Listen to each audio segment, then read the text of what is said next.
Au nom de Jésus-Christ, mettez-vous s'il vous plaît. Vous pouvez vous mettre s'il vous plaît.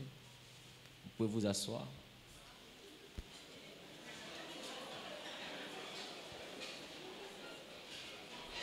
Alléluia. Alléluia. Que Dieu nous bénisse. Amen. Je veux apprécier Dieu pour ta vie. Je veux célébrer Dieu pour la grâce qu'il nous accorde en ce jour. Alléluia. Amen. Vous savez, aujourd'hui est un jour à caractère spécial parce que c'est le sabbat que nous sommes en train d'honorer à la gloire de Dieu le Père. Alléluia. Amen. Alors, bien-aimés, je veux apprécier Dieu en ce jour d'action de grâce pour l'Éternel qui a été bon pour nous durant cette mission européenne en territoire parisien. Genèse Paris se porte bien. Qui a pu le constater? Genèse Paris se porte bien. Dis à ton voisin, Genèse Paris se porte bien. Genèse Paris se porte bien. Je suis particulièrement fier réellement de l'équipe que nous avons au niveau de l'église de Paris qui fait un travail vraiment très extraordinaire. On peut apprécier Dieu pour leur vie. Le sens de l'organisation, le sens du sérieux, et c'est vraiment à encourager. Alléluia. Amen. Quant à ce qui me concerne, je me porte bien. Je suis bien rentré et puis tout a été bon pour nous. La semaine prochaine, nous allons du côté du Togo, précisément à Lomé, à la salle Le Grand Rex. C'est à l'avenue du 24 janvier. Et nous sommes là-bas le jeudi 15 à partir de 17h jusqu'à 22h et le vendredi 16 de 22h à 6h du matin autour du thème de la boue à la royauté, comment le réussir. Alléluia. Amen. Il est important que tous ceux qui me suivent au travers des réseaux puissent effectuer massivement le déplacement. C'est totalement gratuit. La semaine d'après, nous serons du côté de Kinshasa à la salle Showbuzz le samedi 24 juin. Et le thème, ça sera les cycles spirituels liés au temps. C'est un message qui a du sens. C'est pourquoi il est important que tous ceux de Kinshasa puissent se déplacer. Ce sera à partir de 15h à la salle Showbuzz. L'entrée est aussi gratuite. Et nous allons terminer notre tournée d'évangélisation le vendredi 30 du côté de Brazzaville avec un thème très intéressant. C'est de ma conception à ma naissance, qu'est-ce s'est-il passé dans le ventre de ma mère? Et ça va se dérouler au palais des congrès de Brazzaville. Et l'Éternel, je crois, sera encore bon pour nous. Alléluia. Amen. Donc portez-nous dans vos prières et puis que la grâce de Dieu soit aussi avec vous au nom de Jésus. Amen. En ce qui nous concerne aujourd'hui, nous avons ouvert un terme depuis 3 dimanches maintenant. Depuis 3 dimanches, nous avons ouvert un thème sur la prière. Quelqu'un dit la prière. La prière. Et en ce qui concerne le thème sur la prière, nous avons eu le temps de faire comprendre que la prière devait se faire avec la foi. Alléluia. Nous sommes dans le grand thème, la maturité spirituelle. Et les 3 principaux piliers que nous avons cités, c'était d'abord le premier pilier. Le premier pilier, c'était La prière. la parole de Dieu. Amen. Le deuxième pilier était la prière. Et le troisième pilier, la restauration de l'âme ou l'éducation de l'âme. Alléluia. Amen. Donc nous sommes sur le deuxième grand thème qui a pour intitulé la prière. Et nous avons vu la foi dans la dimension de la prière. Et aujourd'hui, je veux que nous puissions encore poursuivre notre enseignement. Alléluia. Amen. Nous avons vu la semaine dernière que ceux qui doivent s'approcher de Dieu, amen, doivent s'approcher de Dieu avec la foi, amen.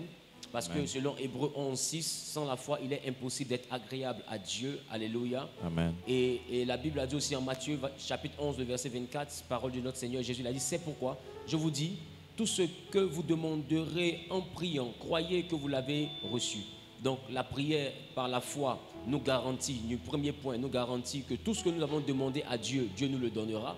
Deuxième point, tous ceux qui prient avec foi ont obtenu ce qu'ils désiraient, selon que la Bible nous a enseigné. Troisième point, quand tu pries sans la foi, tu ne peux pas être exaucé.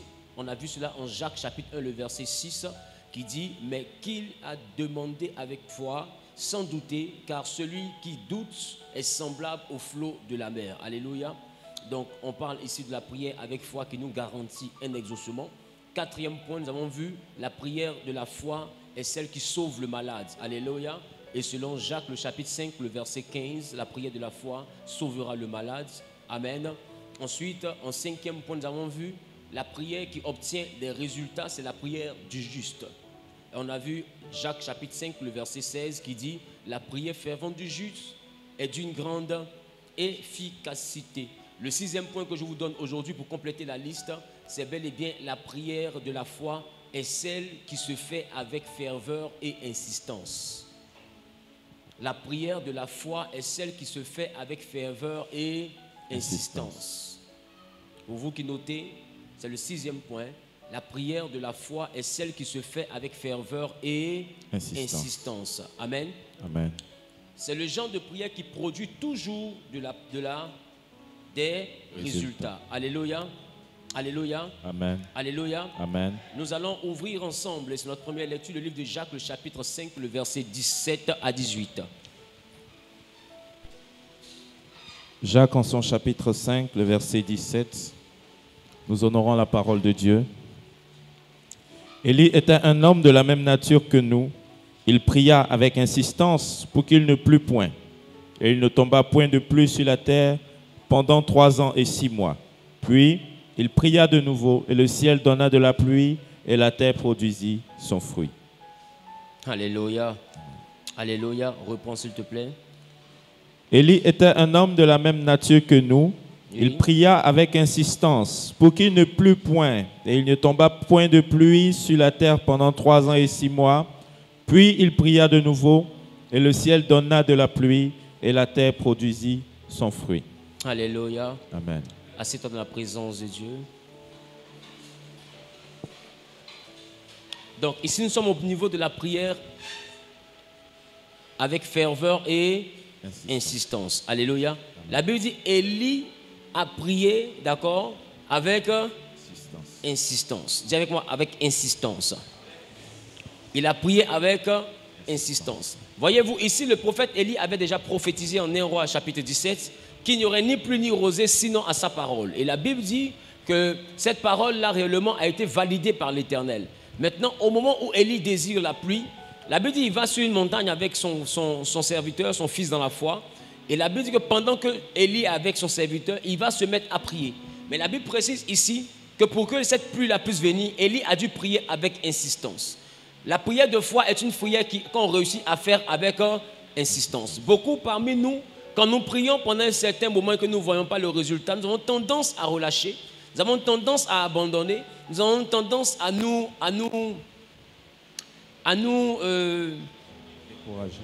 décourager. Mais ce que je vous fais comprendre, c'est qu'il y a un niveau d'exaucement qui demande une prière d'insistance. Ça veut dire qu'il y a des prières que tu vas faire et que l'Éternel va te bénir seulement que quand tu seras en train d'insister. Et cette prière-là, c'est une prière majoritairement qui demande de la persévérance, qui demande de l'endurance. C'est une dimension de prière qui demande de la patience. Or, si tu n'as pas la foi, tu ne peux pas faire la prière d'insistance.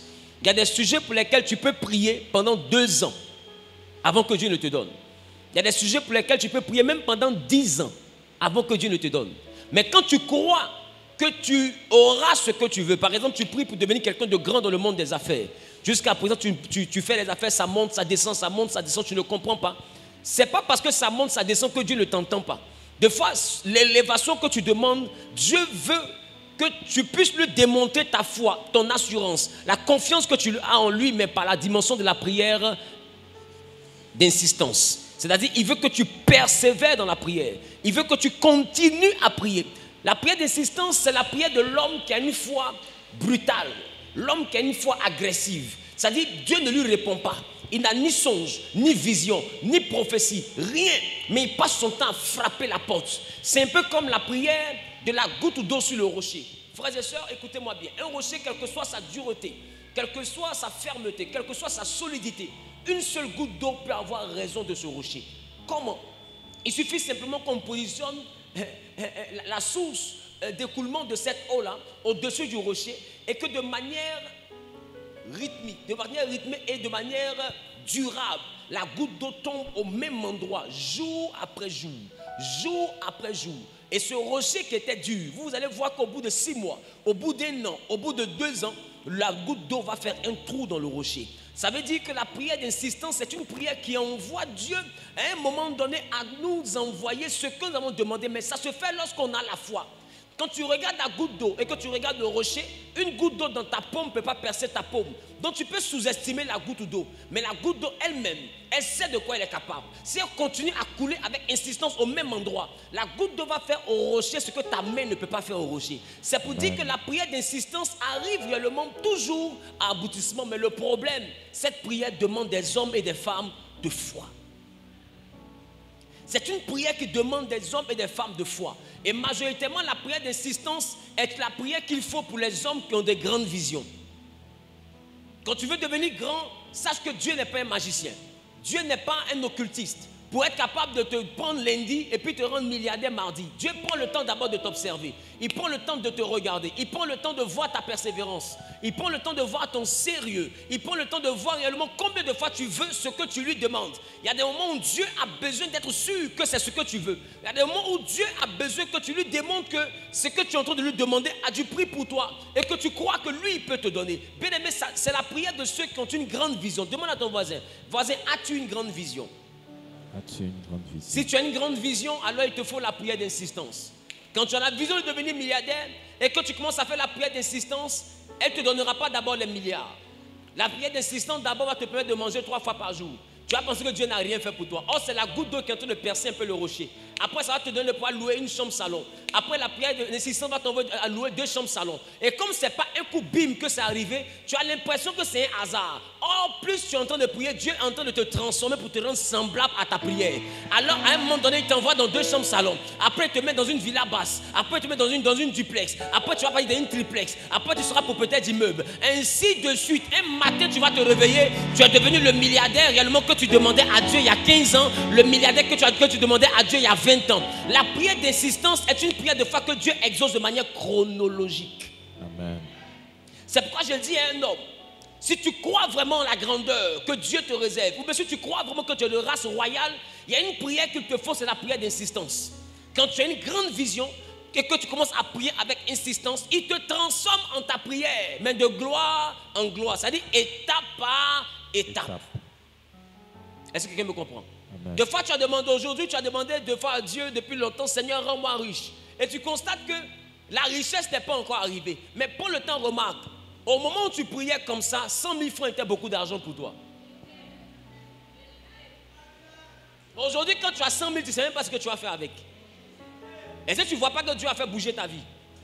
Aujourd'hui, peut-être c'est 500 000 qui a du prix pour toi. Il y a un autre qui est ici. Pendant qu'il est en train de croire en son élévation, 1 million avait beaucoup de valeur. Mais aujourd'hui, même 10 millions n'a plus de valeur pour toi. Tu es en train d'aspirer à 15 millions. Ça veut dire que tu n'as pas eu le temps de remarquer, mais tu as bougé. Tu as bougé. Ton standard de vie a bougé. Ta réalité a bougé. Ton besoin a bougé. Donc, dans la prière d'insistance, Dieu nous fait bouger, mais de fois, on ne s'en rend pas compte. On est trop pressé pour arriver, donc du coup, on se met à murmurer pendant que dans le ciel, Dieu est encore à l'œuvre. Dieu est en train de travailler, mais il travaille tellement étape par étape que quand tu n'observes pas bien ta vie, tu peux penser qu'il n'a rien fait. Mais prends le temps, puis remarque, tu vas voir. Prends ta photo quand tu commençais à prier. Prends ta photo aujourd'hui. Tu vas voir que Dieu est en train de te nettoyer. Il est en train de te laver. Il est en train de te transformer. Ton apparence est en train de changer. Mais toi-même, tu ne réalises pas le travail de Dieu. Mais les gens qui t'ont connu, les gens qui ont marché avec toi, les gens qui t'ont vu dans ta galère, quand ils te regardent, ils disent, cette femme-ci, Dieu est en train de travailler dans sa vie. Cet homme-ci, Dieu est en train de travailler dans sa vie. Parce que quand on te regarde, on sent qu'il y a quelque chose qui se passe. Mais tu ne peux pas te voir toi-même.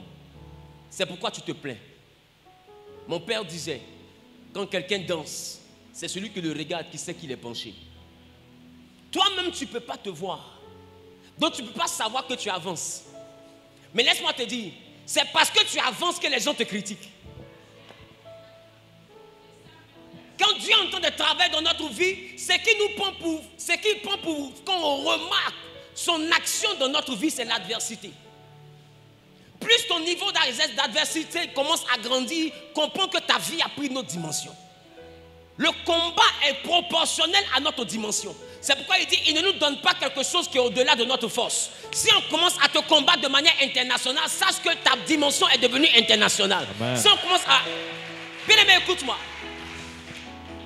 Quand c'est seulement qu'à Makori on parle de toi, c'est que tu as encore une grâce de commune. À un moment donné, on parle de toi dans 2 communes. À un moment donné, on parle de toi dans 10 communes. À un moment donné, on parle de toi dans tout Abidjan. On parle de toi dans la région. On parle de toi dans le pays. Et puis ton nom saute le pays, on parle de toi au Burkina. Ton nom saute le Burkina, on parle de toi au Mali. Ton nom saute le Mali, on parle de toi aux États-Unis. C'est que Dieu est en train de te faire aller de gloire en gloire. C'est pourquoi je vais dire à quelqu'un, ton nom qui devient grand, en bien ou en mal, est un signe d'élévation de Dieu. Parce que j'ai envie de te dire, quand Dieu veut bénir Abraham, il dit Abraham, je te bénirai, je rendrai ton nom grand. Le nom grand est une bénédiction. Mais pourquoi je dis en bien ou en mal? Parce que j'ai envie de te dire, quand Dieu est pressé avec toi, il ne répond pas ton nom en bien. Yes. Quand Dieu veut aller vite, il ne répond pas ton nom avec de bonnes nouvelles. Il répond ton nom avec la nouvelle que tes ennemis vont donner. Elle est comme ci, elle est comme ça. Et ils vont gâter ton nom. Pourquoi? Parce que c'est le sang de Jésus qui lave. Donc, Jésus permet qu'on gâte rapidement parce que la mauvaise nouvelle a la particularité d'aller plus vite que la bonne nouvelle. Donc, quand Dieu est pressé, il les laisse gâter ton nom pour que ton nom parte plus vite. Quand on commence à t'insulter, et puis au bout de 2 mois, le sang de Jésus vient pour laver. Et après, on se rend compte, aïe, aïe, aïe, aïe, aïe, aïe, aïe, aïe, aïe, aïe, aïe. Et c'est là que les gens ont commencé à dire, je ne la connaissais pas, je ne le connaissais pas. On disait qu'il était ceci, on disait qu'elle était cela, mais quand je l'ai approché, j'ai compris que c'était faux. Ils viennent de faire ta communication sans le vouloir. Ils viennent de faire ta publicité sans le vouloir. Je déclare, je décrète et je prophétise. Celui qui serait qui dit Amen plus vite que son voisin. Ah, que l'Éternel rende son nom grand, au nom suprême de... Ce sont tes ennemis qui feront la publicité de ton nom. Quand Dieu veut rendre ton nom grand, il permet qu'on te colle une étiquette. Qui a remarqué que les hommes font tout pour te coller une étiquette? Qui a remarqué que les hommes font tout pour gâter ton image? Ils font tout pour coller quelque chose sur toi. Est-ce que tu sais pourquoi? Est-ce que tu sais pourquoi? Est-ce que tu sais pourquoi? Bien aimé, écoute-moi bien. Quand tu commences à avancer dans la vie, et qu'on te colle une étiquette, tout le monde vient afin de te regarder pour t'insulter. Mais ce qu'ils ont oublié, c'est qu'on a collé.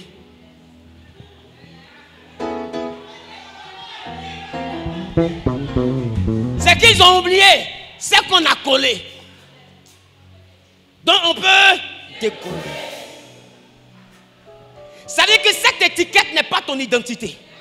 Cette étiquette ne te concerne pas. Mais Dieu sait pourquoi on t'a collé l'étiquette. C'est pourquoi la Bible dit, assurez-vous à ce qu'on ne vous retrouve pas dans ce qu'on vous reproche. Parce qu'il sait, il dit, il se lèvera contre vous de faux témoins. C'est les faux témoins qu'il te faut. Les faux témoins. Quand Dieu veut rendre ton nom grand, il envoie les faux témoins. Ah, écoutez-moi. Le nom de Jésus est devenu grand. Mais dans la grandeur de son nom, on disait que Jésus était Belzébul. C'est la mauvaise nouvelle là, qui a rendu son nom grand. Parce que tout le monde disait que c'est Belzébul, le prince des démons, qui l'utilise. Tellement on gâtait son nom. Son nom est devenu plus grand que le nom de ceux qui gâtaient son nom. Je vais dire à quelqu'un, la prière d'insistance te transforme sans que toi-même tu ne prennes le temps de remarquer. Donc si depuis 6 ans tu pries pour un sujet que tu ne le vois pas, j'ai envie de te dire, ne baisse pas les bras. Continue à croire en ton rêve. Continue à croire en la vision que tu as reçue. Écoute, il y a la vision que Dieu nous donne et il y a la vision que nous-mêmes nous avons. Ah. Il y a la vision que Dieu nous donne et il y a la vision que nous-mêmes nous avons. Une femme avait la perte de sang. Elle a fait la prière d'insistance. Ça veut dire quoi? Elle est partie partout dans le but d'avoir gain de cause. Mais elle n'a pas eu gain de cause. La Bible dit, que dans son insistance, dans sa persévérance, un jour elle a vu Jésus. Elle dit, maintenant je suis allé partout, je n'ai rien eu. Mais si je fais l'effort encore, le dernier effort, pour aller jusqu'à cet homme, je sais que je serai guéri. La Bible dit, quand cette femme a pris la résolution d'y aller, elle est partie, elle a touché le vêtement et son sang s'est arrêté. J'ai compris une chose, ce jour-là, Dieu même était étonné. Parce que Jésus s'est arrêté. Il a dit, qui m'a touché? Pierre dit, mais tout le monde te touche. Il dit, j'ai connu que quelqu'un m'avait touché parce qu'une force est sortie de moi. Ce jour-là, Jésus qui est Dieu a guéri quelqu'un sans le vouloir. Sans le vouloir. Lui-même, il a guéri une femme sans vouloir la guérir. Pourquoi? Parce que cette femme a eu la vision. Ce n'était pas la vision que Dieu lui avait communiquée. Parce que c'est Dieu même qui était en face d'elle. Mais quand elle a cru en la grandeur et qu'elle a cru que cette grandeur pouvait venir dans sa vie, mais par le canal de Dieu, la force est sortie de Dieu sans que Dieu ne le veuille. Alors j'ai compris que la prière qu'on fait avec foi réussit à arracher à Dieu quelque chose que Dieu n'avait pas voulu nous donner. Alors j'ai donc compris qu'un homme ou une femme de foi peut braquer Dieu.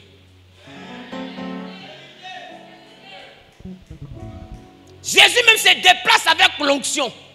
Et une femme qui n'était pas dans son programme, elle développe la foi. Elle dit, moi je sais que si je le touche, je serai guéri. Lui, il n'a pas prévu la guérir. Il regarde dans une direction qui n'est pas sa direction. Il va dans une direction qui n'est pas sa direction. Elle vient par derrière, elle le touche. Sans que Jésus ne dise, sois guéri. Elle est guérie. Et il dit, qui m'a touché? Dans la prière d'insistance, quand tu l'as fait avec foi, Dieu peut te donner quelque chose qu'il n'avait même pas prévu te donner. Aïe, aïe, aïe, aïe, aïe, aïe. Quelqu'un dit la prière d'insistance. La prière d'insistance. Quelqu'un dit la prière d'insistance. La prière d'insistance. En 1 Roi, le chapitre 18, le verset 42 à 43, la Bible nous montre combien de fois Élie est monté étape après étape dans le but de recevoir l'exaucement. La Bible dit, cela s'est fait 7 fois. C'est pour dire que Élie n'a pas arrêté de prier jusqu'à avoir reçu quoi? L'exaucement.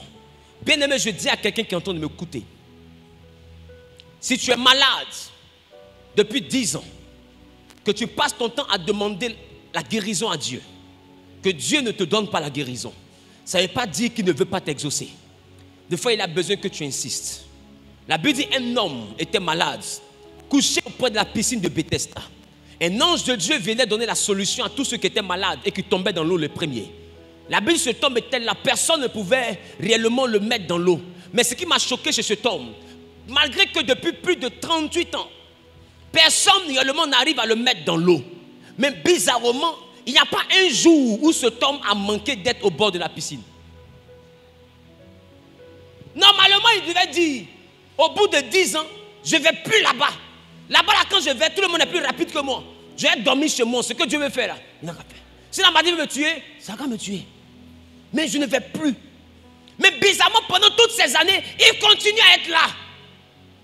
Regarde son insistance. Regarde sa foi. Un homme ordinaire ne serait plus venu. Mais un homme qui a la foi n'est plus ordinaire. Une femme qui a la foi n'est plus ordinaire.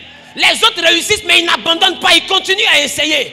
Parce que j'ai envie de dire, l'échec n'est pas une fatalité. L'échec est consommé le jour où tu arrêtes d'essayer. Cet homme est resté là. Et la Bible me dit, là où tout le monde avait un miracle mouillé, parce que c'est un ange qui venait agiter l'eau. Lui, il a eu un miracle sec. Parce que Dieu n'a pas envoyé un ange. Dieu s'est déplacé lui-même. Parce que cet homme avait la prière de la foi. Il avait la foi d'insistance. Ce jour-là, ce n'est pas un ange qui l'a guéri, mais c'est Dieu lui-même qui est venu vers lui. Et c'est Dieu qui l'a guéri. Je vais dire à quelqu'un, si les hommes t'ont refusé quelque chose, dans l'insistance, c'est Dieu qui va te rendre grand. Si quelqu'un n'a pas dit amen, ça me dérange. Si dans la maison de ton père, personne ne réussit, personne n'avance, dans la prière d'insistance, tu peux renverser la situation, tu peux renverser la vapeur, tu peux envoyer ta vie à devenir la première gloire de la maison de ton père. Je déclare, je décrète et je prophétise que l'Éternel te donne de recevoir la force de la prière d'insistance. J'ai donc compris une chose. La prière d'insistance est la prière de ceux qui ont une grande vision. Alors moi, je l'appelle affectueusement la prière des leaders. Vous savez c'est quoi un leader? Vous savez c'est quoi un leader? Un leader, ce n'est pas celui qui marche sur la route. Un leader n'est pas celui qui marche sur la route. Un leader est celui qui crée la route.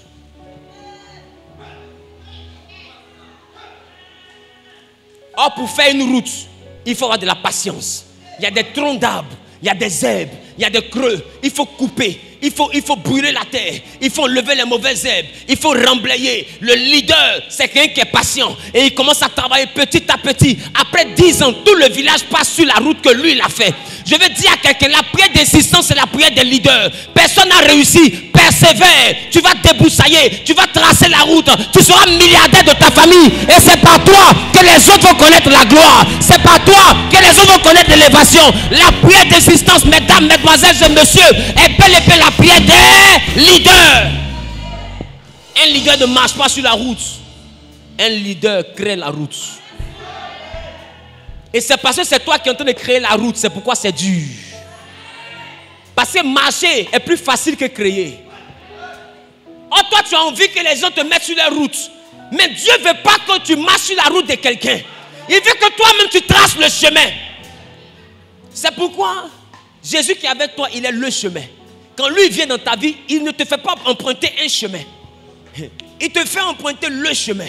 Et des fois, le chemin n'est pas leur chemin. Le chemin est un chemin que lui-même t'inspire. Et puis, c'est toi qui traces le nouveau chemin. Et les gens disaient, les gens diront plutôt, je croyais que c'est par moi il allait passer. Je croyais que c'est par moi il allait passer. Mais bizarrement, pendant que lui, il t'avait abandonné, Dieu t'a fait passer par un chemin qui n'existait pas. C'est pourquoi, écoutez-moi bien, il y avait un chemin qui menait à Canaan, par le chemin sec, le pays des Philistins. Mais Dieu va dire à Moïse, passez par la mer. Il n'y avait pas de route dans la mer. Il n'y avait pas de bateau. Il n'y avait rien. Mais comme c'était un peuple de leaders, Dieu les envoie dans un pays, dans un lieu où il n'y a pas de chemin. Quand ils arrivent, ils ne voient pas le chemin. Mais Dieu dit à Moïse, dis au peuple de se taire, car l'Éternel combattra pour eux. Moïse lève la main. Et quand Moïse, le leader, lève la main, le peuple arrive à voir qu'il y avait route dans la mer. La Bible dit, c'est ce jour-là qu'ils ont vu que dans la mer, il y avait route. Et ils sont passés dans la route de la mer. Si Dieu a pu créer la route dans la mer, ce n'est pas dans ta vie qu'il ne peut pas créer la route. Je dis à quelqu'un qui est en train de m'écouter, continue la prière d'insistance. Continue d'insister dans la prière. Continue de persévérer. Anne voulait un enfant. Elle a demandé pendant des années, elle n'a pas reçu, mais elle ne s'est pas arrêtée. Elle a continué à demander. Et la Bible dit, un jour, l'Éternel l'a exaucé. Elle a appelé l'enfant à Samuel. Ce qui signifie Dieu entend. C'est parce que Anne savait que Dieu peut entendre sans répondre. Mais quand il t'entend, à un moment donné, il te donnera Samuel pour te prouver qu'il t'a entendu. Mais quand Samuel vient au monde, Samuel est un grand prophète. Mais en plus d'être prophète, Samuel est un faiseur de rois. Ce que Dieu veut te donner dans la prière d'insistance n'est pas une bénédiction ordinaire. Ce n'est pas une bénédiction ordinaire. Ce n'est pas quelque chose que tout le monde a l'habitude d'avoir. Il dit, il te donnera ce que l'œil n'a jamais vu. Il te donnera ce que l'oreille n'a jamais entendu. Il fera pour toi quelque chose qui n'est jamais monté dans le cœur d'un homme. Il dit, voici ce que l'Éternel veut faire pour ceux qu'il aime. Frère, il y a quelque chose que Dieu veut faire pour toi, que dans ta famille on n'a jamais vu. Dans ta génération on n'a jamais vu. C'est pour dire que c'est une nouvelle chose qu'il veut faire. Si c'est une nouvelle chose, alors il faut une nouvelle route.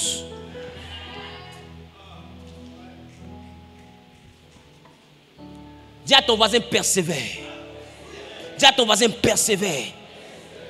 Tu es en train de tracer la route. Dis voisin, persévère. Tu es en train de tracer la route. Qui a entendu le mot persévère? Qui a entendu? Qui a entendu persévère? Dis à ton voisin, persévère. Tu sais, persévère, c'est la dimension où celui qui prie est conscient qu'il a affaire à un père qui est sévère.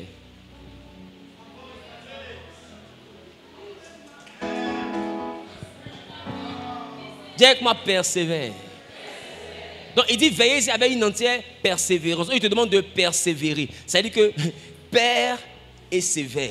il y a un niveau de la vie où Dieu devient comme un père qui est sévère. C'est-à-dire que tu lui demandes, mais il fait comme s'il ne t'entend pas. Il fait comme s'il est dur. Mais ce n'est pas parce qu'il fait comme s'il ne t'entend pas qu'il ne t'aime pas. Les pères sévères, majoritairement, ils te donnent ce qui est bon pour toi. Donc tu as l'impression qu'il te veut du mal. Un père sévère est différent d'un père méchant. Un père sévère peut te dire ne sors pas. Tu as pensé que c'est parce qu'il ne veut pas que tu sortes. C'est parce qu'il ne veut pas que tu sois drogué comme les drogués du quartier. Non, il est dur avec toi pour que tu réussisses. C'est pour ça que quand Dieu devient un père qui est sévère, c'est qu'il te demande la persévérance. Il y a un niveau de la vie où tu dois persévérer parce que le père devient sévère.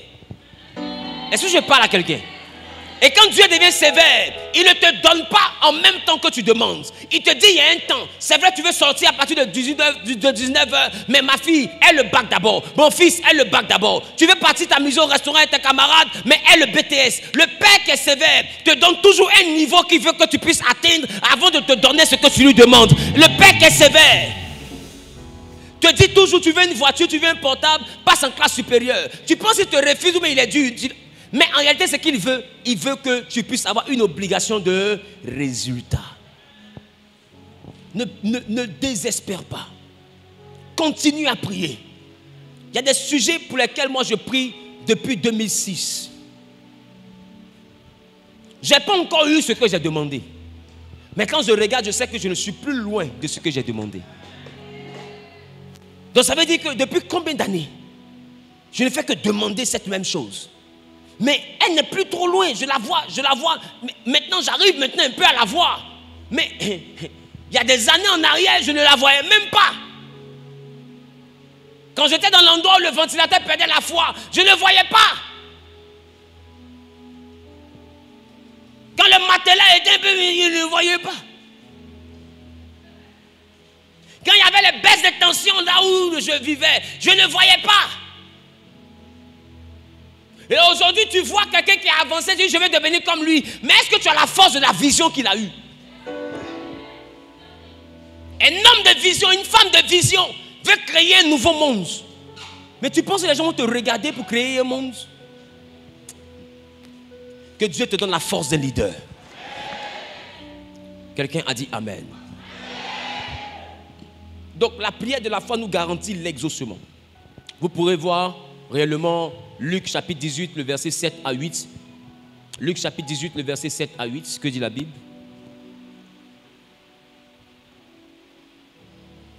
Luc chapitre 18, à partir du verset 7. Et Dieu ne fera-t-il pas justice à ses élus qui crient à lui jour et nuit? Et tardera-t-il à leur égard? Je vous le dis. Il dit leur quoi? fera... Et Dieu ne fera-t-il pas justice à ses élus? Et Dieu ne fera-t-il pas justice à ses élus? Qui crient à lui jour et nuit. Qui crient à lui jour et nuit. Quand tu es un élu, tu cries à Dieu jour et nuit. Tu ne te fatigues pas. Tu continues à le chercher. Tu continues à le crier. Peu importe ta situation, tu continues à élever la voix. C'est ça la prière d'insistance. Poursuis. Et tardera-t-il à leur égard? Je vous le dis. Oui. Il fera promptement justice. Il sera prompt de rendre justice. Mais avant, regarde, normalement quand il sera prompt, ça doit être prompt, c'est dire quoi? Être rapide. Mais regarde, pour leur rendre justice, il crie à Dieu jour et nuit. Mais s'il crie à Dieu jour et nuit, c'est qu'il n'a pas été prompt. Qui comprend ce que je viens de dire? S'il crie à Dieu jour et nuit, c'est que Dieu n'a pas été prompt. Parce que s'il a été prompt, le premier jour, j'ai dit, je souffre, oh, il court venir répondre. Donc, il y a des bénédictions qui viennent selon toi en retard, mais dans le ciel, on dit Dieu a été prompt.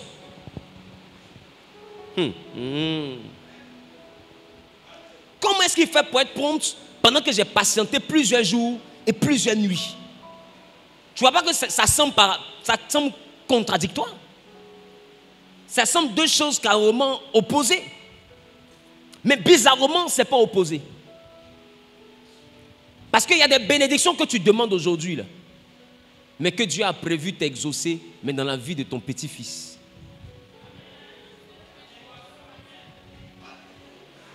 Écoutez-moi, je vous dis la vérité.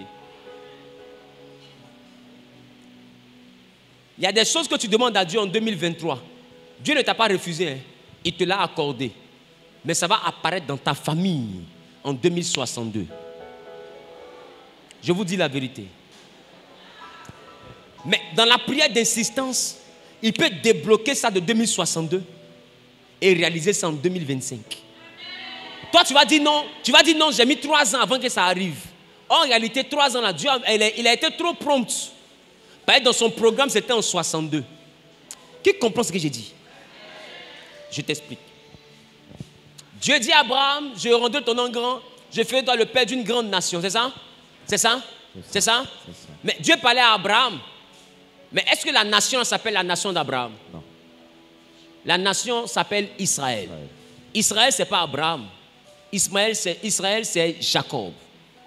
Donc, Dieu dit à Abraham, tu seras une grande nation. Mais bizarrement, la nation ne porte pas son nom. C'est parce que ce n'est pas à Abraham que Dieu parlait. Abraham a prié pour avoir des enfants, mais Dieu s'adressait à un enfant qui était dans ses reins, qu'on appelait Jacob. C'est pourquoi quand Dieu va envoyer Moïse vers Pharaon, il va dire à Pharaon de laisser partir son peuple et il va préciser, il va dire, Israël est mon premier-né. Il dit, Israël est mon premier-né. Donc c'est-à-dire que quand Dieu regardait Abraham, ce n'est pas Abraham qui regardait, mais c'est Jacob, Israël qui regardait. La nation n'était pas Abraham. C'est pourquoi Abraham a eu un fils de la promesse appelé Isaac. Isaac a eu des jumeaux, et Jacob et Ésaü. Et Jacob est devenu Israël, la nation promise par Dieu. Donc c'est pour dire qu'il y a des fois où quand Dieu te regarde, ce n'est pas à toi qu'il parle. Il parle à quelqu'un qui est dans tes reins. Il y a des prophéties que toi tu as entendues, mais ça ne te concerne pas. Ça concerne Jacob dans ta généalogie. Oh, Jacob, c'est ton arrière-petit-enfant. Le langage de Dieu n'est pas celui des hommes. Donc il dit, les élus qui demandent la justice jour et nuit, Dieu peut être prompt. C'est-à-dire la délivrance là, normalement elle devait venir dans la vie de ta fille. Mais à force d'insister, il peut envoyer ça venir dans ta vie et puis aller jusqu'à la vie de ta fille. Il peut réaliser ça avant le délai qu'il avait fixé. Aïe, aïe, aïe, aïe, aïe, aïe, aïe. Quelqu'un dit à son voisin, voisin, donc c'est comme ça l'affaire là est. Donc c'est comme ça l'affaire là est. Quelqu'un dit voisin, donc c'est comme ça l'affaire là est.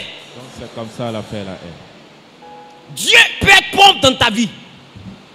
Mais le prompt de Dieu là peut te sembler être un retard. Ça peut te sembler être quelque chose de lointain. Tu peux avoir l'impression qu'il a trop duré. Mais j'ai envie de vous dire, quand l'esclavage a commencé en Égypte, est-ce que dès les premières années, est-ce que les Juifs n'ont pas prié pour la délivrance? Quand l'esclavage a commencé en Égypte, est-ce qu'à la 10e année, ils n'ont pas prié? Ceux de la première année, ils ont souffert ou ils n'ont pas souffert? Donc ils ont prié ou ils n'ont pas prié? Ceux de la 2e année, ils ont prié ou ils n'ont pas prié? La 50e année, ils ont prié ou ils n'ont pas prié? Mais Dieu les a délivrés à la 430e année. Donc il y avait un temps marqué par Dieu pour les délivrer. Donc imaginez-vous, Dieu avait prévu les délivrer à 400 ans plus tard. S'il les délivrait après 5 ans, il venait de les délivrer de manière prompte. Qui comprend ce que je dis? S'il les délivrait à la 50e année, il venait de les délivrer de manière prompte. Ils allaient le vivre comme un retard. Ils allaient dire, Dieu a trop duré. On a fait 50 ans. Mais vous avez fait 50 ans, bénissez son nom. Parce qu'il avait prévu 400 ans. Qui comprend ce que j'ai dit? Le langage de Dieu n'est pas celui des humains. C'est pourquoi je déclare, je décrète et je prophétise. Dans la vie de celui qui dit Amen plus vite que son voisin. Ah, que Dieu raccourcisse le délai de ta bénédiction. Que Dieu raccourcisse le délai de ta délivrance. Que Dieu raccourcisse le délai de ton élévation. Quiconque saisit cette parole est propriétaire de cette bénédiction. Celui qui fait un pas en avant pour saisir est propriétaire. Que l'Éternel te rende réellement une bénédiction qui aura un délai raccourci au nom de Jésus. S'il avait prévu ton élévation en 2039, qu'il envoie cela en 2023. Qui ramène cela en 2024. Qui ramène cela en 2023. Qui a dit Amen bien. Hein? Et l'Éternel lui envoie une bénédiction prompte. Au nom suprême de l'Éternel t'enverra une bénédiction prompte. Quelque chose que tu ne devais pas avoir maintenant. Cette chose viendra dans ta vie. Amen. Vous savez, Quand dans ton parcours, toi-même tu fabriques une bénédiction prompte, ça vient en conséquence. Quand dans ton parcours, tu fabriques une bénédiction prompte, la bénédiction prompte viendra avec une conséquence. Et c'est pourquoi vous voyez, il y a des jeunes qui sont fait des médicaments pour devenir riches. Après, il y a toujours une conséquence. Parce qu'ils ont cherché une richesse, mais prompte, une richesse rapide. Quand tu reçois quelque chose avant le temps fixé par Dieu, cette chose viendra tout dans ta vie avec une conséquence. C'est pourquoi Élisée a dit à Géhazi, quand Géhazi allait prendre l'offrande de Naaman, Élisée n'a pas dit à Géhazi, tu ne dois pas prendre d'offrande. Élisée a dit à Géhazi, est-ce le temps pour toi de prendre les offrandes? Est-ce le temps pour toi de prendre les offrandes? Ça veut dire que Géhazi, ce n'est pas encore le temps pour que tu reçoives une offrande. Et comme tu as eu une offrande prompte, rapide, avant le temps, la lèpre de Naaman va s'attacher à toi. La bénédiction prompte envoie des problèmes. C'est pourquoi vous les voyez, ils finissent, ils sont fous, ils sont stériles, ils sont impuissants, ils sont malades, ils ne dorment pas la nuit. Qui comprend de quoi je parle? Parce que la bénédiction avant le temps crée des problèmes. À moins que ce soit Dieu qui décide de te donner ça avant le temps. Donc c'est là qu'on parle de, il exaucera de manière prompte. C'est-à-dire lui-même il décide de te rendre riche à 40 ans. Or la richesse était prévue à ta 60e année. Qui comprend de quoi je parle? Et ça peut se faire mais par la prière d'insistance. Tu peux pousser, tu peux raccourcir le délai de ta gloire. Mais pourvu que tu lui demandes ça, comment il dit quoi? Ses élus prient comment? Jour et nuit. Et voilà pourquoi Satan alourdit ta vie de prière. Parce qu'il sait qu'en priant jour et nuit, il y a des élévations qui vont plus tarder dans ta vie, qui vont venir plus vite que prévu. La prière d'insistance envoie le programme de Dieu à s'accomplir plus vite que prévu.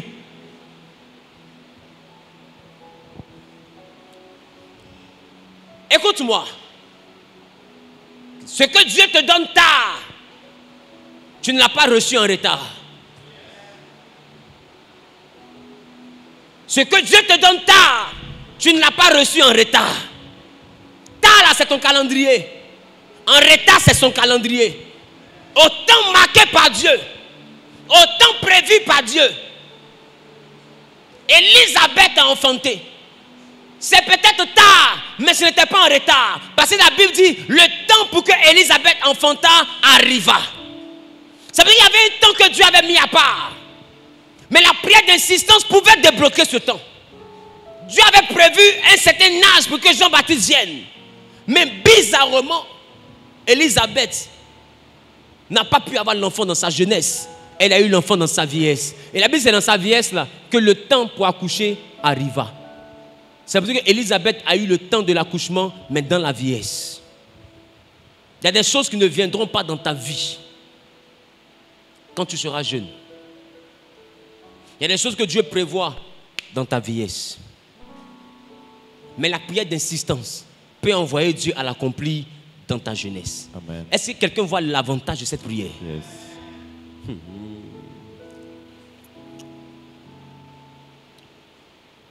Je vous cite maintenant quelques types de prières. Premier type de prière, la prière de pétition. La prière de pétition ou encore la demande ou la requête. Marc le chapitre 11, le verset 24.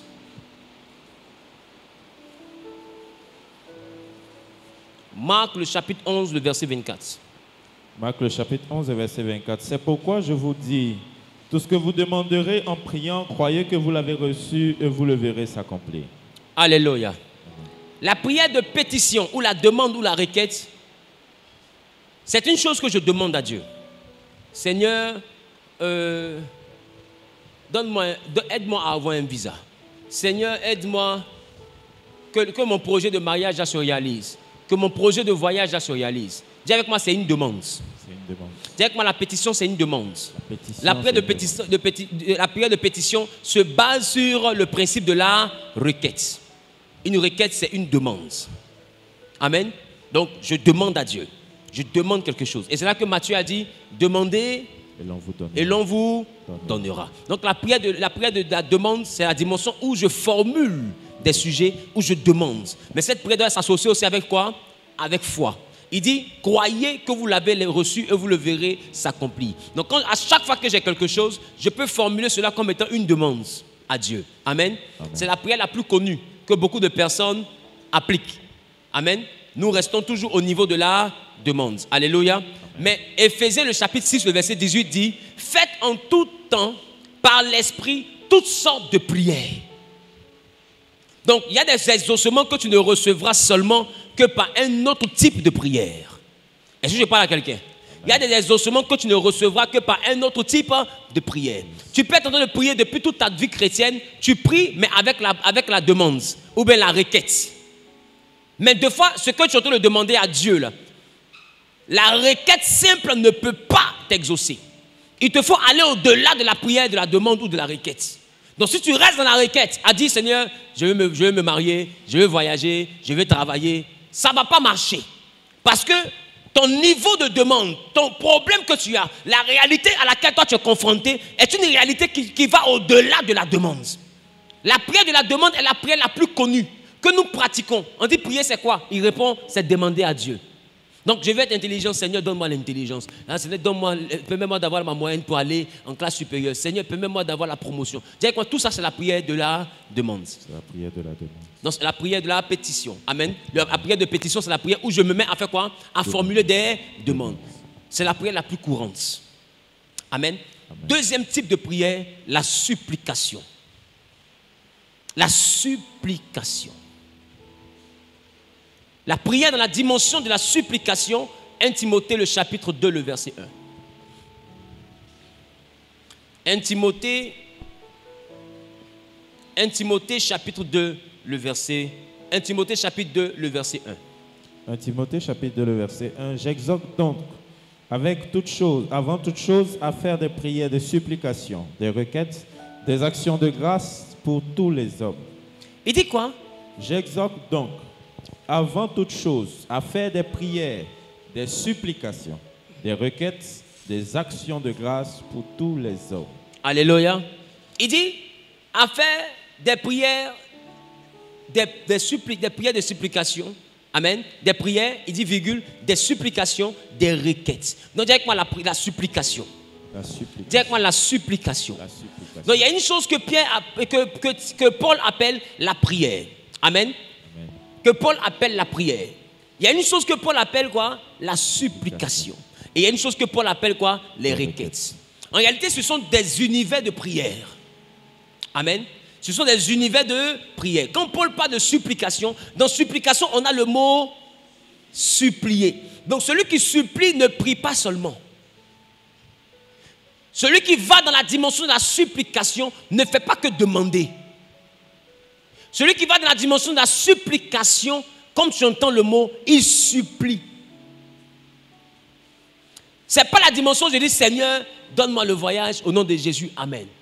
C'est la dimension où je peux m'asseoir et dire Seigneur, s'il te plaît, fais quelque chose. Tu peux te coucher par terre. Père, j'ai besoin de toi, Dieu de mon salut. C'est des prières qui viennent du fond de tes entrailles. C'est-à-dire que tu réalises combien de fois s'il n'intervient pas, c'est fini pour toi. Donc c'est une prière qui t'envoie à la limite à t'humilier devant la face de Dieu. Si quelqu'un te voit dans la prière de supplication, il va se dire mais ça c'est pas prier ça là, c'est quoi tu es en train de faire là? C'est des prières qui montent jusqu'à l'agonie, par des soupirs inexprimables. C'est des prières qui quittent le fond de tes entrailles et qui montent vers Dieu comme une supplication. C'est une prière de supplice. C'est quoi un supplice?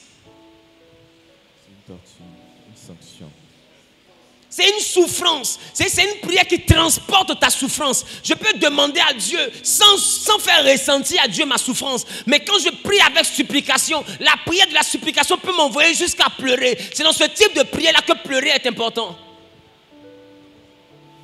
La prière de la supplication peut me faire me traîner par terre. La prière de la supplication peut me faire avoir les nuits blanches. Seigneur, fais quelque chose. La prière de la supplication ne demande pas beaucoup de phrases. La prière de la supplication, c'est des cris que je pousse. C'est des soupirs que je pousse. C'est des SOS que je lance. Si tu ne me réponds pas, je suis foutu. Ne me cache pas ta face. Père, j'ai besoin que tu interviennes. Je t'en supplie. Tout le monde me reconnaît comme étant ton enfant. Si toi tu me laisses, vers qui irai-je? J'ai mes défauts, j'ai mes imperfections, j'ai mes tares, j'ai mes lacunes, mais je suis quand même ton enfant. Tu n'as pas prévu que je sois parfait. Je comptais sur toi pour être parfait. Si je suis tombé, relève-moi. Si tu me chasses, qui me récupère? La prière de la supplication, ce n'est pas la prière où on rentre dans les débats. C'est la prière où je dis à Dieu, Seigneur, tu es mon dernier recours. Si toi tu me tournes le dos, c'est fini. Mon père m'abandonne, mes amis m'abandonnent, mes frères m'abandonnent, mes collègues m'abandonnent. Personne pour m'aider. Si toi aussi tu me laisses, qui m'aidera? Je n'ai que toi. Fais quelque chose. Je t'en supplie. Pas à cause de moi, mais à cause de ton nom qui est sur moi. Parce que quand on se moque de moi, c'est de toi on se moque. Seigneur, montre à mes ennemis que je ne suis pas trompé. La prière de la supplication, c'est la prière que j'adresse à Dieu quand tout le monde dit c'est fini. La prière de la supplication touche le cœur de Dieu. Est-ce que je parle à quelqu'un? Ça va au-delà de demander. C'est supplier. C'est supplier. Mais c'est une prière que tu fais quand tu réalises dans quoi tu es. J'ai envie de te dire, quand tu es dans Magnan, est-ce que tu fais exprès pour crier? Qui a compris ce qu'il a dit? Quand tu es dans Magnan, est-ce que tu fais exprès pour crier?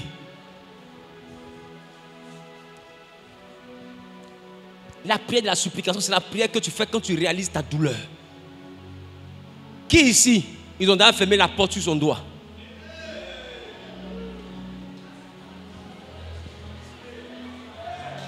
Est-ce que tu vois le soupir que tu pousses? Des fois, quand tu ne veux pas pleurer, tu... C'est-à-dire qu'il y a quelque chose qui s'est passé dans ta vie. Ce n'est pas une chose qu'on explique. Ça se vit. Tu ne peux pas démontrer à quelqu'un, décortiquer pour qu'il comprenne. Ou bien qui a déjà marché, puis son autre, il a cogné quelque chose. Moshatalabra kelebo. Dis à ton voisin, c'est fort. Laissez auteuil. Qui a déjà marché dans le noir pour aller allumer la lumière et puis ton tibia a tapé le lit? Alors sois salué, collègue. Je sais ce que tu as vécu. Donc, la prière de supplication, c'est une prière dans le supplice, dans la douleur. C'est là que tu dois faire remonter les émotions de ta douleur. Des fois, vous partez faire la prière de supplication chez votre oncle. Vous ne pleurez pas devant Dieu, hein. Devant ton oncle, tu commences à prier. J'ai plus que tonton, pardon, faut faire quelque chose. Si tu n'as pas fait là, c'est fini, ils vont me chasser. Cette prière-là, elle est utile. Mais elle n'est pas utile devant ton oncle. Tu es en train de pratiquer un type de prière. À chaque fois que tu expliques ton problème à quelqu'un et qu'avant d'expliquer, tu te concentres pour bien lui faire pitié, c'est la prière de supplication. C'est pour dire qu'avant de faire la prière de supplication, il faut t'asseoir. Il faut méditer tes problèmes. Il faut télécharger la douleur de tes problèmes dans ta tête. Tu télécharges la douleur de ton célibat. Tu télécharges la douleur de ta galère. Quand tu dis Père, ça commence à pleurer avec toi. Yahweh, fais quelque chose. Je viens de voir ma douleur. Qui comprend de quoi je parle? Je dois faire remonter ma douleur. Je dois faire remonter combien de fois mon problème là me fait mal. Ce n'est pas une prière qu'on fait dans la climatisation, pieds croisés. Non. Non. Tu as déjà fait ce type de prière, mais sans savoir que c'est ça qu'on appelle la supplication. Il dit avant toute chose, non, avant même de te fiancer, mets-toi devant Dieu. Seigneur, permets que je sache qui est devant moi. J'ai plus envie de me gouper, Seigneur. Je suis fatigué de me gouper. Ça fait déjà 8 qui m'ont blagué, ils sont partis. Père, fais quelque chose. Arrête le massacre, Jésus.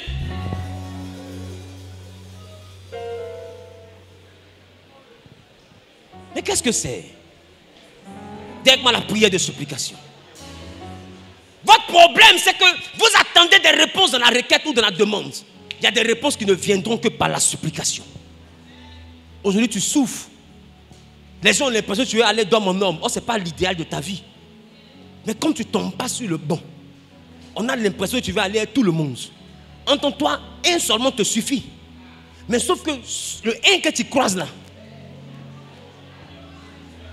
c'est lui qui t'envoie vers deux. Parce que vraiment un là, où tu as voulu compter un, tu as vu que c'était 0. Qui comprend de quoi il parle? Dis avec moi avant de prier. Dans la dimension de la supplication, il faut télécharger ton problème. Des fois, vous êtes là, vous êtes fort dans ça. Quand tu demandes de l'aide à quelqu'un, tu as un visage que tu prends. Pour montrer que c'est gâté, vrai ou faux? Il y a un ton dans la voix, il y a un thème vocal que tu utilises. Vrai ou faux? Tu es champion dans ça. La prière de supplication se fait comme ça. Amen. Dis avec moi, réalise ta douleur dans la supplication. Troisième type de prière que je vous donne aujourd'hui, la prière d'accord. La prière d'accord, un accord. Un accord, la prière d'accord. Matthieu chapitre 18, le verset 19. Matthieu chapitre 18, le verset 19. Je vous dis encore. Je vous dis encore. Si deux d'entre vous s'accordent sur la terre. Si deux d'entre vous s'accordent sur la terre. Pour demander une chose quelconque. Pour demander une chose elle leur quelconque. sera accordée par mon Père qui est dans les cieux. Attends, je reprends. Je vous dis encore que si deux d'entre vous s'accordent sur la terre pour demander une chose quelconque. On dit, si deux d'entre vous s'accordent sur la terre pour demander une chose quelconque. On n'a pas dit une chose qui correspond à la volonté de Dieu. Et c'est sur ce principe que se basent les sorciers.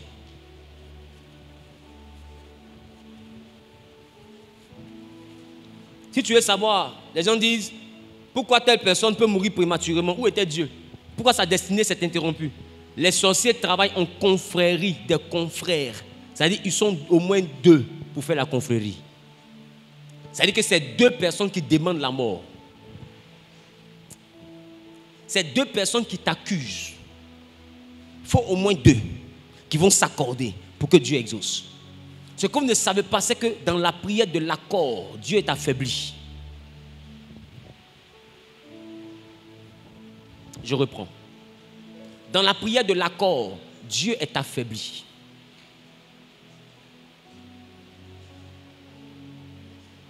On dit, honore ton père et ta mère, afin que tes jours se prolongent. Ton père et ta mère, ça va au-delà de ton papa et de ta maman, ça parle aussi de la maison de ton père. Si ta vie ne respecte pas les critères d'obéissance, d'honneur à la maison de ton père, il peut arriver que si tu es en porte-à-faux, vous avez une loi spirituelle, qu'il y ait une réclamation.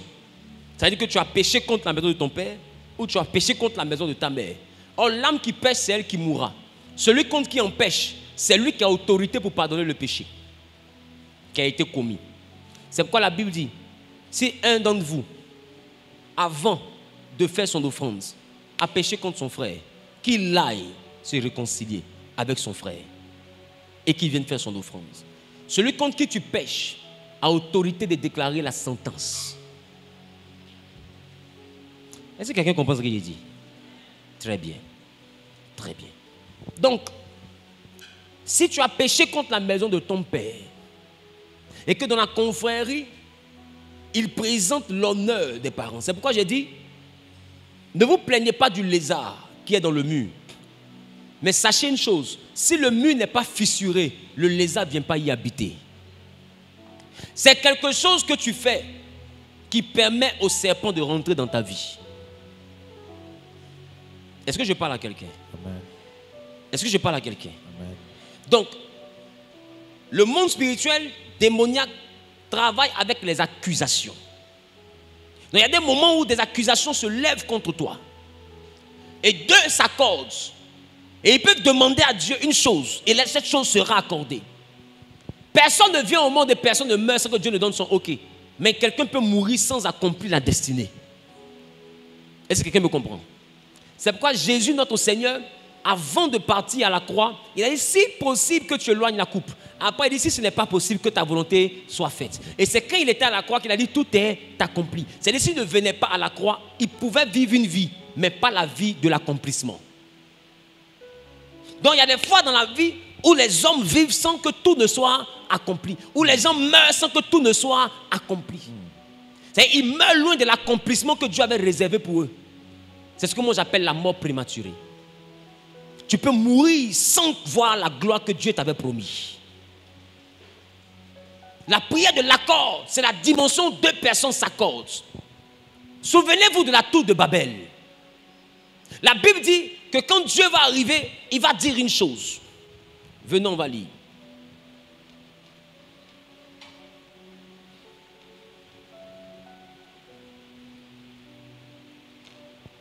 Alléluia. Il a dit quoi? Il dit descendons et faisons quoi? Confondre le langage. Il dit quoi? Confondons quoi?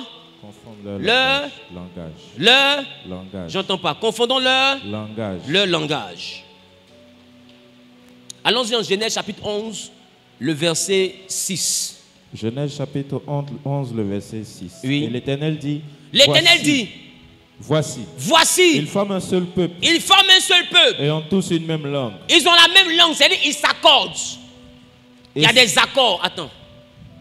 Je veux, comment on appelle cela? Un bruit de batterie, mais qui n'est pas accordé. Un bruit. C'est un bruit, c'est même pas une mélodie même. Un bruit même. Ça, tu es un peu trop fort. Je veux un désordre.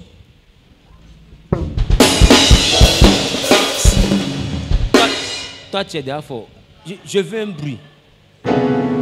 Encore. Voilà. Vous voyez, ça c'est un bruit. Ce n'est pas accordé. Maintenant, faites quelque chose qui est accordé. Dans le jazz, style jazz, faites quelque chose d'accordé.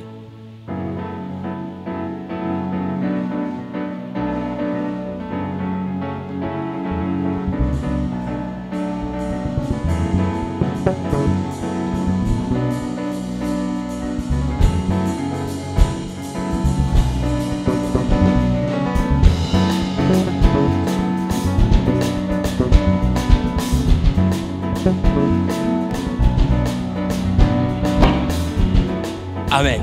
Vous voyez, on dit, si dans la prière il y a un accord, et Dieu dit, voici, ils forment le même peuple, c'est-à-dire, ils sont d'accord, ils ont un même langage, ils ont une même vision. Et leur vision, c'est quoi? C'est de monter pour aller trouver Dieu au ciel.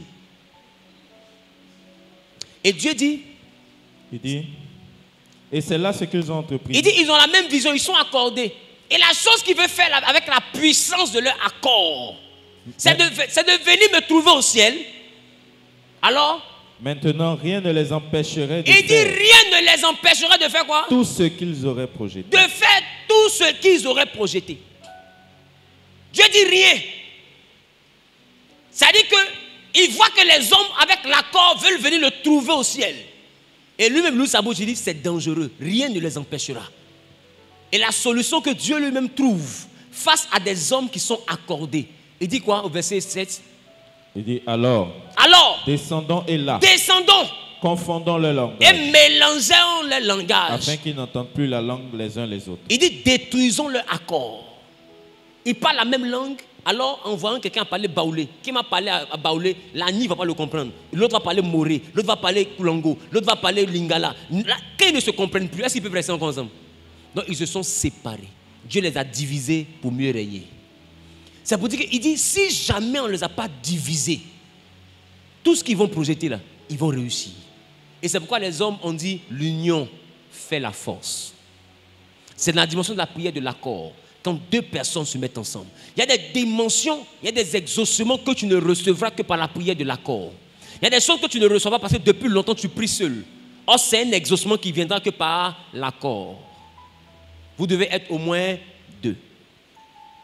Il dit, si deux se mettent ensemble pour demander une chose quelconque à Dieu, quelconque, c'est-à-dire peu importe la folie de la chose, quelconque, c'est-à-dire qu'il n'y a pas d'ensemble de définition dans ce que tu vas demander. La prière de l'accord, c'est la prière de la folie. C'est-à-dire qu'il dit la chose est quelconque. Il dit quelle qu'elle soit, peu importe cette chose. Si vous êtes deux, que vous accordez, vous aurez. Mais c'est quoi l'accord? L'accord, c'est voir la même chose. C'est croire en la même chose. C'est dire la même chose. Et c'est faire la même chose.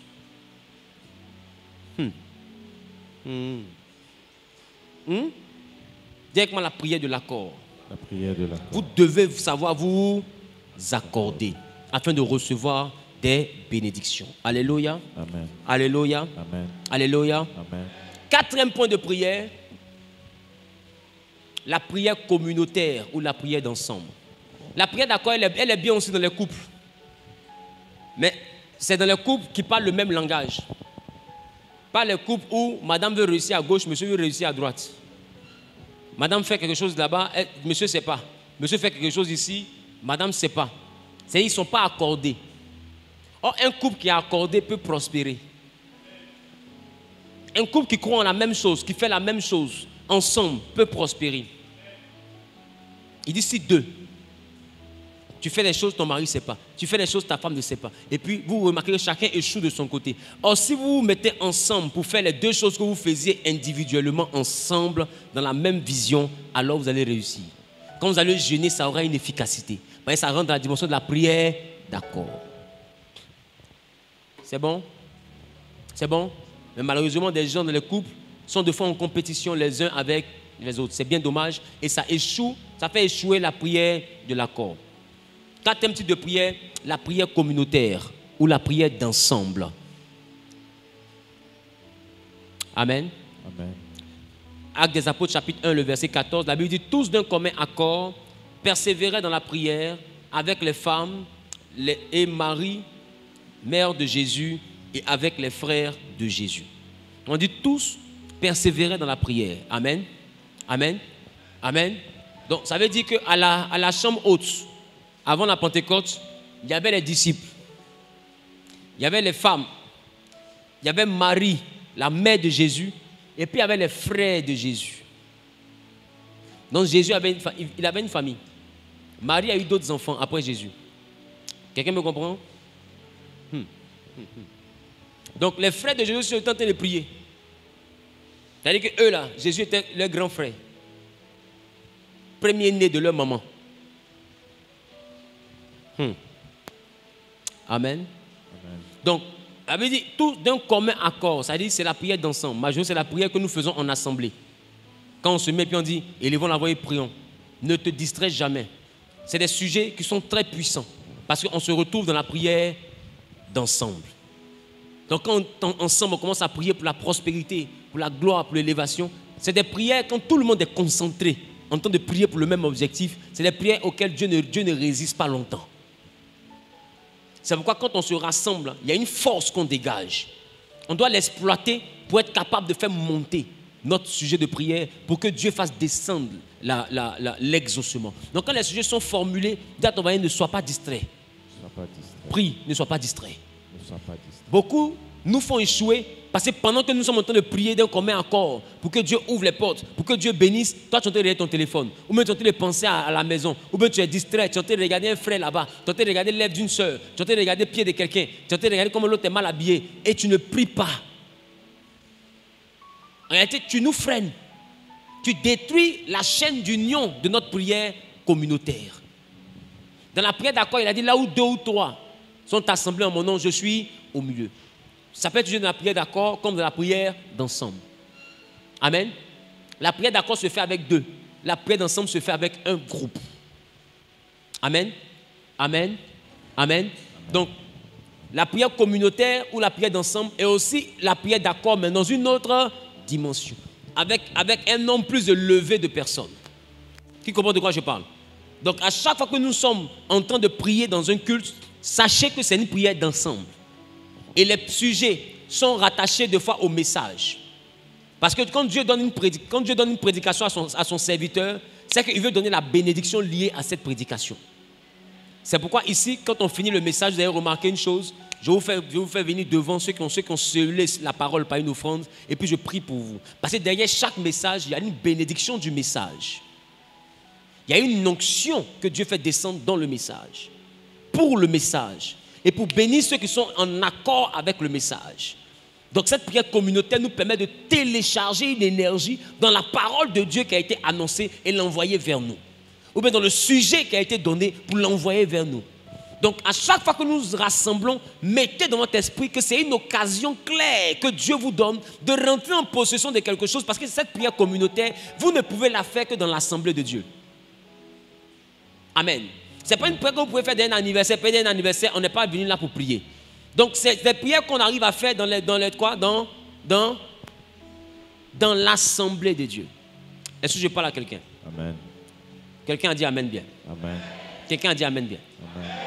Le dernier type de prière, c'est la prière d'action de grâce, la prière de reconnaissance, que je donne aujourd'hui, parce qu'après, nous allons aller encore à un autre point de prière, et puis nous allons développer un peu plus.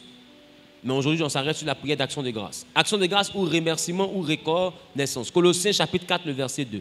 Colossiens en son chapitre 4, le verset 2. Persévérez dans la prière, veillez-y avec action de grâce.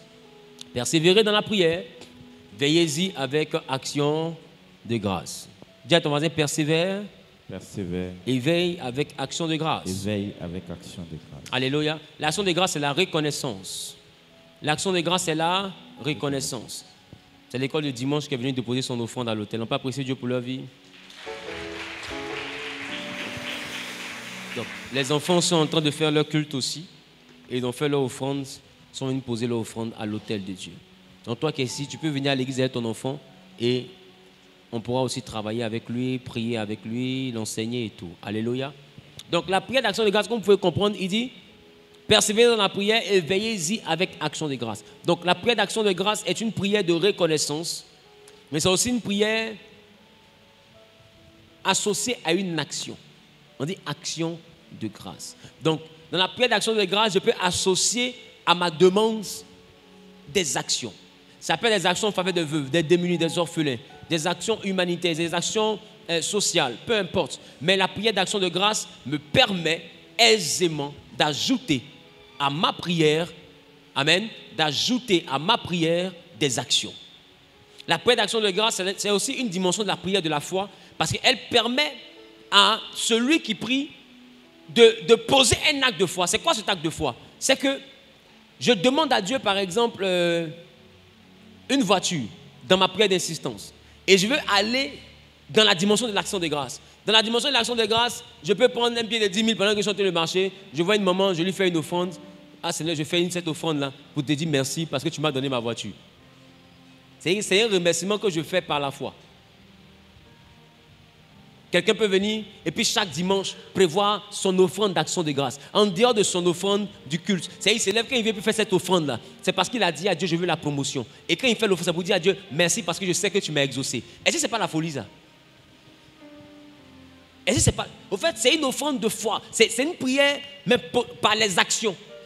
Dieu même est étonné. Il dit, mais comment est-ce qu'un homme peut être constant dans une offrande pour quelque chose que je ne lui ai pas donné? Il est constant dans son remerciement. Il ne fait que me remercier. Ah, merci pour la voiture, merci pour la maison. Ah, mais pas une action. Qui comprend un peu? Tu rentres dans un département et tu commences à servir Dieu. Et quand tu sers Dieu, tu sers avec ton cœur. Et on te demande, mais pourquoi tu sers Dieu? Je sers Dieu par action de grâce. Je peux faire de mon service une prière d'action de grâce. Parce que, à chaque fois que je suis en train de servir Dieu, je sacrifie mon temps, je modifie mon programme, et puis quand je suis en train de le faire, je le fais par reconnaissance. Mais ma reconnaissance n'est pas forcément la reconnaissance du souffle de vie qu'il m'a donné. Je peux être reconnaissant pour quelque chose que je n'ai pas encore reçu, mais que je crois que je vais recevoir. Donc, dans ce cas, mon action est prophétique. C'est une action de grâce, mais à caractère prophétique. C'est une action de grâce, mais qui est rattachée à quelque chose que je dois recevoir dans le futur. Et c'est une chose qui oblige Dieu, parce que ça démontre ta foi à un autre niveau. Est-ce que je parle à quelqu'un? Est-ce que je parle à quelqu'un? Que Dieu vous bénisse. Et que Dieu vous donne de pouvoir rentrer dans ces différents types de prières. La prière de pétition, la prière de supplication, la prière d'accord, la prière d'ensemble et la prière d'action de grâce. Je déclare, je décrète et je prophétise. Je déclare, je décrète et je prophétise. Que l'Éternel vous accorde une vie de prière extraordinaire. qui vous fasse monter dans une autre dimension de la prière. Restez devant. Que Dieu ajoute à votre vie le désir, l'envie d'accomplir les différents types de prières dans la dimension de la supplication, dans la dimension de la requête, dans la dimension de l'action de grâce. Que Dieu fasse de vous des hommes et des femmes de prière. Que votre prière ait une grande efficacité devant Dieu. Et que Dieu puisse vous donner à tout un chacun ici présent, même étant en ligne, d'être des hommes dont la prière ne tombe pas par terre sans accomplissement. Quand vous vous mettrez à prier, que les éléments de la nature se mettent en mouvement par la puissance du Saint-Esprit pour apporter à exaucement, à accomplissement, le sujet que vous allez faire monter à Dieu. Qui dit Amen bien et l'onction communautaire descend. Je déclare maintenant que la dimension nouvelle de prière vous hisse à un niveau extraordinaire d'élévation. Que vous soyez capable de déplacer les montagnes par la prière. Que vous soyez capable de faire des choses nouvelles par la prière. Que vous soyez capable de briser les chaînes maléfiques par la prière. Que vous soyez capable de changer l'obscurité en lumière par la prière. Que le bonheur et la grâce s'attachent à vos vies. Qui a dit Amen au bien est béni et exaucé au nom suprême de eux. Je déclare, je décrète et je prophétise que dans la prière que Dieu accorde la guérison quand tu demanderas. Que dans la prière que Dieu apporte le déblocage quand tu demanderas. Que ta prière ait une grande efficacité. Celui qui a dit Amen au bien. Que la puissance du Saint-Esprit réellement accompagne ta parole. Et que quand toi tu te mettras à parler, que les puissants de ce monde fléchissent genoux au nom de Jésus. Que les portes s'ouvrent au nom de Jésus. Je libère sur ta vie cette bénédiction. Je libère sur ta vie cette dimension. Je libère sur ta vie cette onction. À partir de maintenant, tu seras capable de te lever la nuit et pour prier. Tu seras capable de prier chaque jour. Tu seras capable de prier matin et soir. Je relâche dans ta vie l'onction de la prière. Je relâche dans ta vie la consécration de la prière. Qui a dit Amen bien et retrouve la vie de prière. Au nom suprême de eux. Dis je reçois. Dis je reçois. Je reçois la vie de prière. Je reçois la vie de Christ en moi. Je reçois la vie de prière. Je reçois la puissance du Saint-Esprit. Je reçois l'efficacité dans la prière. Au nom suprême de Jésus. Moi, Wilfried, à partir d'aujourd'hui, je déclare, je décrète et je prophétise que je suis un bulldozer de prière. Je suis un bulldozer de prière. Un guerrier de prière. Quand je lirai, la chose sera liée. Quand je délierai, la chose sera déliée. Quand j'ordonnerai, la chose arrivera. Quand je demanderai, l'exaucement sera prompt. L'exaucement sera prompt. Au nom suprême de ma prière, à partir d'aujourd'hui, dans le nom de Jésus, influence le climat, influence l'environnement, influence les temps, influence les circonstances, influence mon secteur d'activité, influence des personnes. Au nom suprême de Jésus, tout ce que je dis se réalise. Au nom de... Acclame très fort le Seigneur. Que Dieu te bénisse.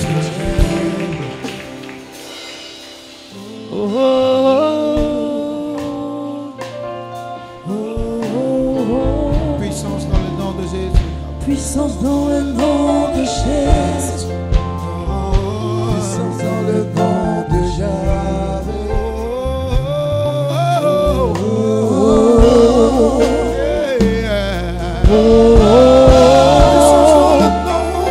Puissance dans le nom de Jésus.